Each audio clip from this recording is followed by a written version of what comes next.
jërë ngeen jëf Aïda Ndiongo mi procureur de la république gonte woon na sàllar ñi bërkaati démb xëy na ne say ci mboolem yéen kay yu bari ñu xëyandool l'observateur yéene kaay bi xëy ci mbiram moom Aïda Ndiongo ak ñeen fukki milliards ak juróom-ñaar yi ñu ne moom la amee ci teranga moom la toogaale journal bi ñu yëf yooyu nduxuma nga ca ne banque ba ñu ne moom la ñu fekk ay kopparam di CBAO Attijari Wafa banque kilifay banque boobet ko yëpp wax ci ñoom ne bu ñu ne gisal nañ Aïda Ndiongo 47 milliards ñoom it nañu xam ne gis nañu 47 milliards de failles fa ko journal bi tekk moo di opération yu ne mel jëmee ci Aïda Ndiongo ak la mu daan dugal ci koppar ak li mu doon gënne surveillance ba ca war amu ca leneen loolu ci journal bi d'observateur gis na ko ci moomi li mbir di milliards yu bari yu ñuy toppee Aïda Ndiongo te ni lañ ko fekk ci kontam yéene kaay bi nañu kilifay banque ba ñu jotee milliards Aïda Ndiongo jotaat ca la leen waroon moo di yëkkloo ñoom kilifay banque boobee di CBAO Attijari Wafa banque libération nañu ko yóbbu séntu leen gendarmerie Colobane bu ñu moytuwul te nañu leen woolu ca section recherche ngir lu wéel enquête bi enquête yéene kaay nañu mbirum Aïda Ndiongo ak la ca feeñ lu tuuti la ci bu ñu ko gam-gamle ak li xew yëf yu wute ak bàyyi fi paanu yamb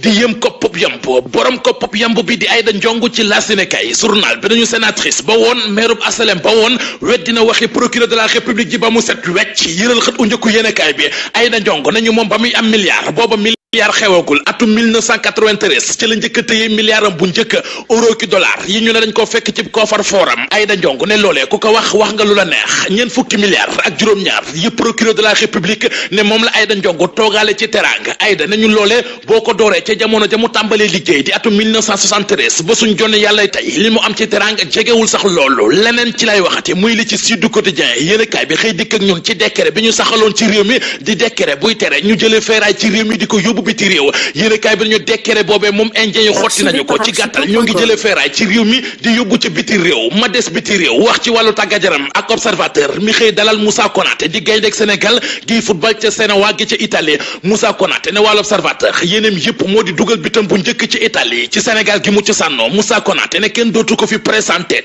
keneen ku ñu dul présenté ci Sénégal moo di Sadio Mané waaye sport nañu Sadio Mané keroog jommal na Allemagne yi ne équipe am moo doon football ak Bayern de Munich waaye Allemagne yi dañoo mujj jàpp seen gémmiñ di laaj gone gi fan la jóge ba ci entraîneur ba sax di Guardiola ma dellu si Sénégal wax ci wàllu lamp ak sunu lamp mi findu ak dànkaafu Eumeu Sène yéenekaay bi dañu borom tay shinga Eumeu Sène bëgg a corriger Modou Lo warut a tax ba muy tàbbi ci ndëgg sërëxal ki tàbbi ci ndëgg sërëxal gu mu dul fàtte ba mukk nit li na ko observateur pil journal bi yëf yaa nga xewee ci diwaanu Saly benn waay bu ñu naan Mor Ndoy moo nettali taskatu xabaar yi l'observateur yi bés ba ñu ko bettee ci kaw jabari jàmbur waa ji ne daf doon bëgganteeg ndaw si xamoon na ne borom jëkkër la ñu ànd di siim seen mari ngañ def nañ ko benn yoon def ko ñaari yoon ñetteel ba waa ji dugg si ci kër gi ñu ànd dem ca néeg ba ñu summee ko ba tàmbalee siim seen mari ngañ ñi ca la kenn ku dëkk ci kër gi ne bañaax ci néeg bi ñëw fekk leen ca liggéey ba ñuy siim seen mari ngañ ñi Mor Ndoy ne waa l'observateur bésub kerak mel na ne ci man téeméer yamb ci benn butéel